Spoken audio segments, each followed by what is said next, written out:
My name is Ansley. I'm a freshman at Lipscomb University, and I've grown up going to Crossroads. I went to Sunday school. I memorized Bible verses for the Bible bucks so I could buy different things. I always went to youth and different camps over the summer, so I was always really immersed in the church and immersed in Crossroads.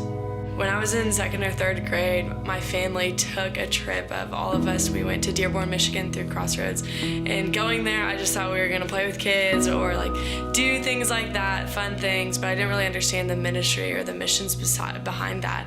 That trip sparked something in me that I had no clue was there. And when I was 14, I remember sitting in church and I was reading through the bulletin and I saw that Crossroads was taking a trip of high schoolers to Myanmar. And in that moment, I felt God just tell me that this is exactly what I needed to do, and this was the mission that I needed to go.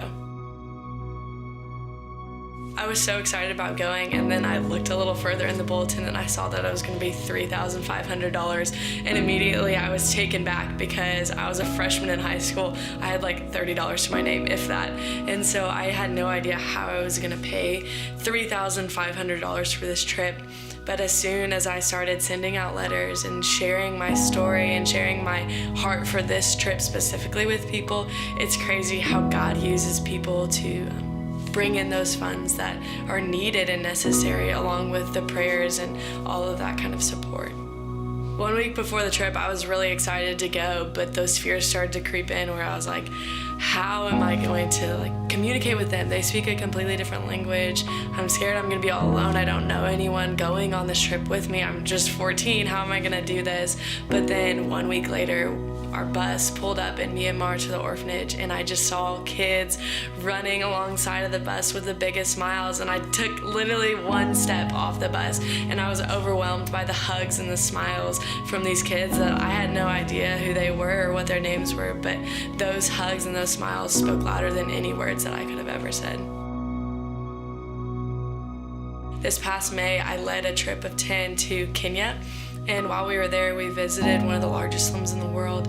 And this is just a couple of acres of land, but there's thousands and thousands of people living here.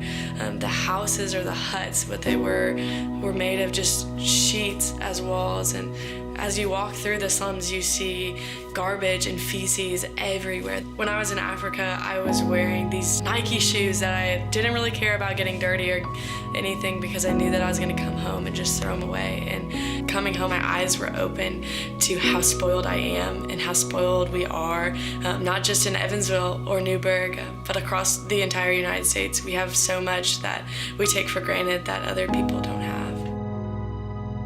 It really just opened my eyes to see people in a way that God sees people, and I'm looking at things out of love. And when I came home, it was really difficult. I battled a little bit of depression with I wanted to just sell everything and get rid of all of it because I didn't feel like I deserved it. But I put that motivation into something else. I spent more time reading my Bible and investing in that, and I wasn't just memorizing verses to memorize it. I was doing it because I had this desire to really dig deep into His Word and dig deep into my relationship with Him. I was serving more, doing different things that really made me feel more in touch with my relationship with Christ than I ever was before.